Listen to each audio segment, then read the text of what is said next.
Assalamualaikum warahmatullahi wabarakatuh. Di sini kami akan mempresentasikan mengenai persamaan dan perbedaan jurnal 1, 2, dan 3 mata kuliah manajemen risiko. Di sini saya Aulia Ismiani Mebarikoh, NPM 1975404 bersama dua rekan saya yaitu Devara Levisa NPM 1975406 dan Vika Artania NPM 1975431. Yang pertama, pengenalan judul jurnal. Ada 3 jurnal. Yang pertama yaitu analisis preferensi petani kubis organik di Kecamatan Baso, Kabupaten Agam, Sumatera Barat. Yang kedua yaitu preferensi resiko petani dalam alokasi input usaha tani jagung menggunakan model Just and Pop. Yang ketiga yaitu resiko produksi ayam broiler dan preferensi peternak di Kabupaten Bekasi.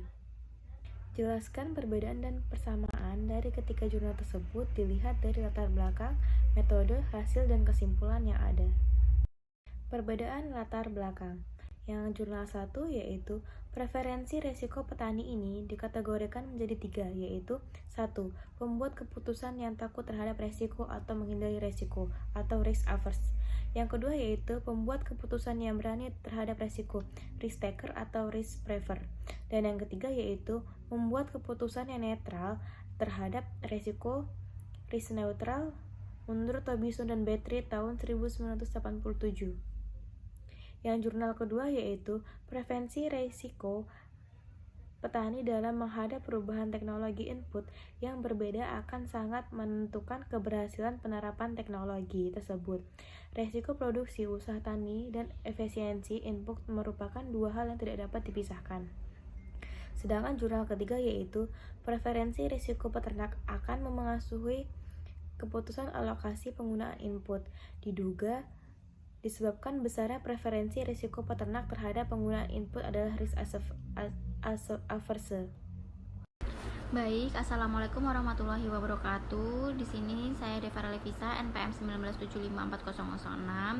Saya akan melanjutkan presentasi membacakan perbedaan metode jurnal pertama yaitu pengambilan sampel petani kubis organik dilakukan secara sensus di mana sampel diperoleh sebanyak 22 petani kubis organik. Penelitian ini menggunakan data cross section. Jurnal yang kedua, sampel diambil secara random dengan pertimbangan sederhana populasi terbesar dan homogen.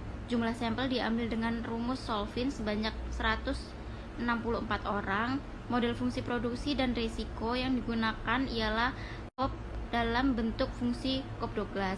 Jurnal yang ketiga, dalam pengambilan sampel dilakukan dengan cara purposive sampling.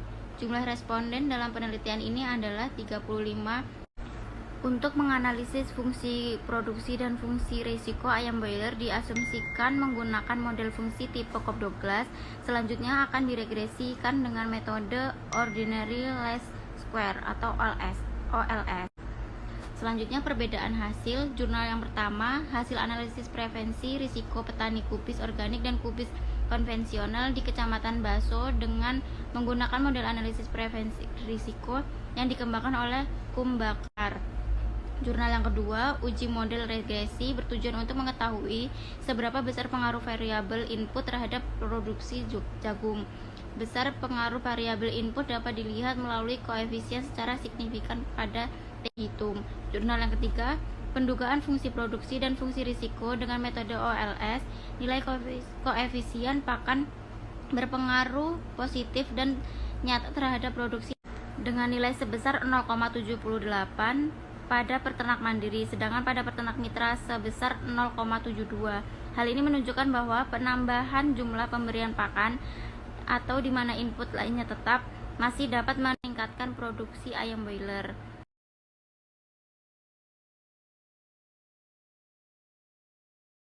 Baik, di sini saya akan melanjutkan presentasi bersama metode pada jurnal pertama, metode yang digunakan pengambilan keputusan petani dan resiko. Pada jurnal kedua, model fungsi produksi dan resiko yang digunakan ialah Just and Pop dalam bentuk fungsi Cobb-Douglas, di mana dalam model ini fungsi Just and Pop menjelaskan bahwa suatu produk yang dihasilkan tidak hanya dipengaruhi oleh faktor produksi, melainkan terdapat juga faktor resiko. Jurnal ketiga untuk menganalisa resiko produksi dihadapi oleh peternak menggunakan model fungsi JESPOP Robinson and Berry 1987 yang bisa menjelaskan bahwa produksi yang dihasilkan tidak hanya dipengaruhi oleh faktor produksi, tetapi juga dipengaruhi oleh faktor resiko. Dan selanjutnya ada persamaan hasil. Pada jurnal pertama, berdasarkan hasil analisis preferensi resiko, pada tabel kedua diperoleh gambaran bahwa referensi resiko petani kubis organik terhadap input lahan, benih, pupuk kandang, pupuk kompos, dan bubur cikam dalam 3 hasil dicapai penggunaan vaksin pada ayam broiler dapat menyebabkan resiko dan bersifat risk discretion, dan penggunaan tenaga kerja juga dapat menimbulkan resiko.